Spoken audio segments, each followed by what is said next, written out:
COTED Gabon a animé une conférence de presse le samedi 29 octobre 2022 avec pour menu proposition des solutions et éclairages sur les zones d'ombre au sujet des prochaines élections plurielles qui se pointent à l'horizon dans 10 mois au 241.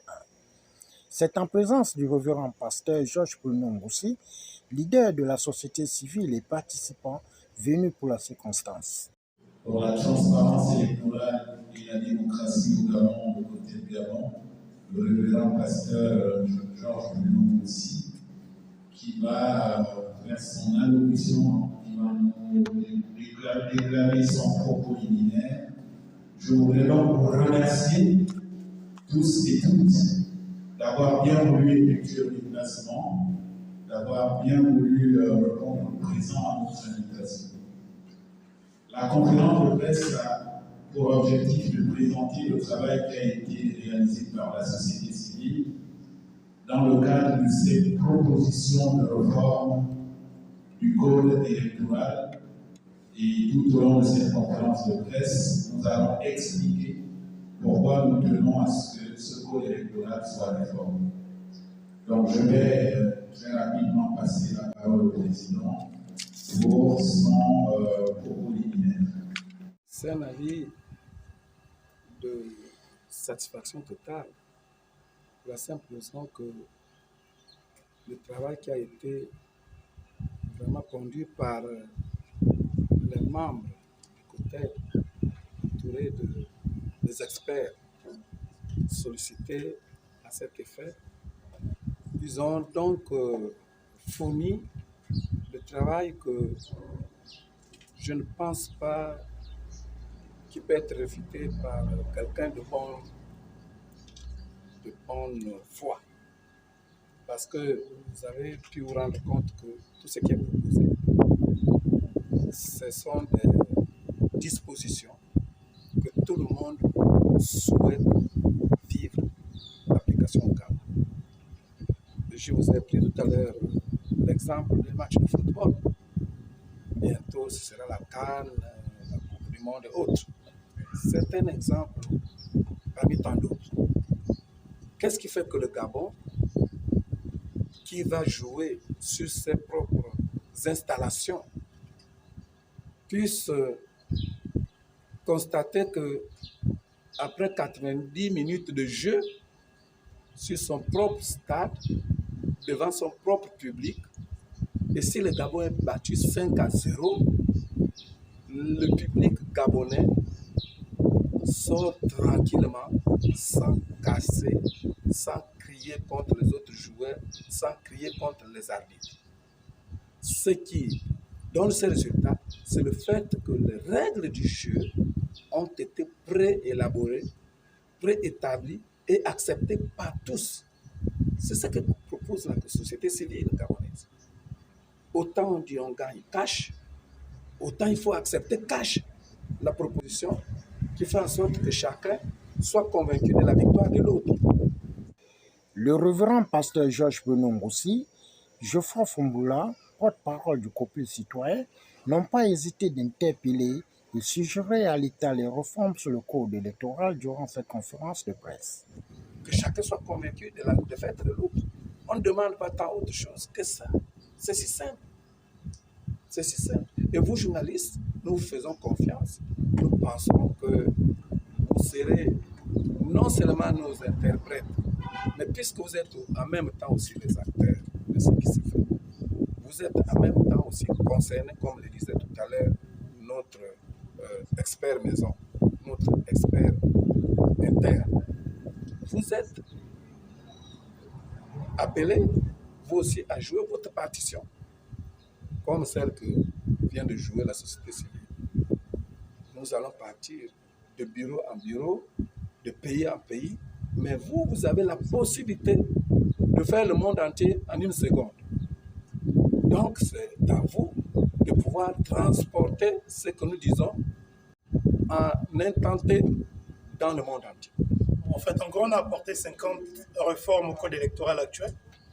Les réformes majeures, comme on a pu le présenter, portent essentiellement sur le statut du CGE.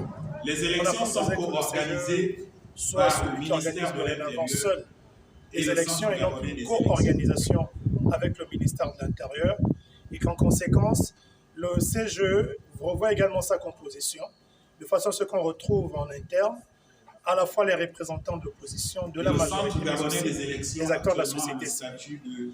On a apporté comme autre réforme le fait que les commissions électorales, notamment leur gestion de présidence, étaient exclusivement réservées aux hauts cadres désignés par les autorités en place. On a proposé que cela se fasse comme au Bénin, au Sénégal, où c'est ouvert à tous les acteurs, jouissant d'une certaine probité morale et autres, que ces acteurs soient des cadres, des responsables d'ONG, de responsables de communautés religieuses, ainsi de suite, ainsi de suite. On a apporté comme autre réforme le fait que le ministère de la Défense nationale soit sorti des ministères techniques prenant part à l'organisation des élections parce qu'on estime que le ministère de l'Intérieur le fera suffisamment bien avec la police. Voilà, donc c'est le travail de la police de sécuriser le vote et non celui du ministère de la Défense. Le fait que le ministère de la Défense soit organe technique pousse à assister à ce à quoi nous avons vécu en 2016, que les militaires peuvent descendre dans la rue et puis tirer, faire ce qu'ils veulent. Parce qu'on va dire qu'ils ont le droit de le faire en tant qu'organe technique. Et on a tous vu les dégâts que ça a causé, notamment le bombardement du QG de l'opposant Jean Ping. On a apporté comme autre réforme le plafonnement du financement des élections qui n'existe pas au Gabon. Ça existe au Bénin, ça existe au Kenya, ça existe au Ghana, au Sénégal également. Mais au Gabon, non. À Madagascar également, ça existe. Mais au Gabon, non, ils n'en veulent pas. Simplement parce que le non-plafonnement permet au système actuel, donc aux décideurs, de pouvoir faire ce qu'on appelle l'achat de conscience, qui se fait de plusieurs façons, en offrant des téléphones de marque, en offrant des voitures, en offrant des machines à laver, tout ça. Ça fait partie des éléments identifiés comme étant de la corruption. Et ça ne limite pas, on ne plafonne pas le financement des élections, on ne va pas s'en sortir. Donc c'est vraiment de façon à ramasser, ainsi que je vous présente les différentes réformes que nous avons proposées, mais que nous vous enverrons de façon détaillée. On ne va pas réinventer l'eau fraîche, bien l'eau de pluie, parce qu'elle est naturelle. On a simplement pris ce qui se fait ailleurs. Donc la question ici est celle de savoir pourquoi est-ce que la société civile propose un plafonnement. Est-ce que ça existe? Oui, ça existe aux États-Unis, en France, partout, on l'a tous suivi, ça existe. Alors comment est-ce que cela se fait? Est-ce que la société civile gabonaise va réinventer? Non, on ne réinvente pas. On a regardé au Bénin, au Sénégal, on a trouvé que leur mode de plafonnement était intéressant. Comment ça se fait là-bas? Par exemple, pour les élections municipales, il y a un plafond par candidat, vu que c'est une liste de candidats aux élections municipales. On a proposé 500 000 par candidat, c'est-à-dire que si on a une liste de 20 candidats, de 20 personnes dans la liste, ça fait 10 millions pour leur campagne. Élections législatives, pour le ticket candidat, on a proposé 20 millions. Au Bénin, ils sont autour de 15 millions par là, pour le financement de l'élection. Et pour la présidentielle, on a proposé un plafonnement de 3 milliards. Au Bénin, au Bénin, ils sont à 2,5 milliards. On a proposé 3 milliards. Alors, comment ça se fait? C'est simple. Au Bénin, par exemple, au Sénégal, avant le début de l'élection, les candidats déclarés et reconnus, donc dont les listes ont été reconnues et acceptées, les candidatures ont été retenues, font un budget prévisionnel. Ils amènent ce budget prévisionnel à la Cour des comptes pour dire voilà comment est-ce que nous comptons organiser selon le plafond notre campagne. On va imprimer tant de t-shirts, ça va coûter tant d'affiches, ça va coûter tant, voilà. À la fin des élections, ils reviennent avec ce budget qui a été validé par la Cour des comptes et les pièces justificatives. Donc la Cour des comptes regarde, vous avez dit pour le financement, l'achat des t-shirts, c'est 5 millions. Où sont les factures? Or, là, vous présentez une facture de 10 millions. La Cour des comptes dit non, là, c'est une fraude. Et la Cour des comptes transmet le dossier du candidat au niveau pénal, parce que là, il rentre maintenant dans une infraction pénale. Donc, il perd son mandat et il risque la prison pour avoir violé le dépassement. Mais au Gabon, ils n'en veulent pas justement parce que c'est ce qui leur permet d'acheter des consciences, de transporter des électeurs, d'offrir des gadgets, d'offrir les 5 000, une canette, un t-shirt pour que les gens viennent assister à leur meeting, de payer des artistes pour venir faire des prestations en leur faveur.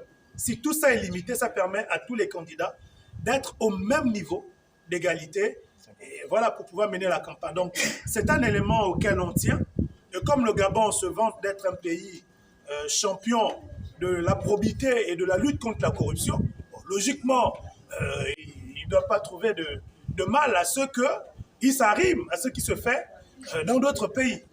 Nous notons que le côté Gabon vise la transparence électorale à travers un bulletin unique et non la cogestion du ministère de l'Intérieur avec le CGE. Au finish, le côté Gabon envisage faire des sorties de sensibilisation dans les jours à venir.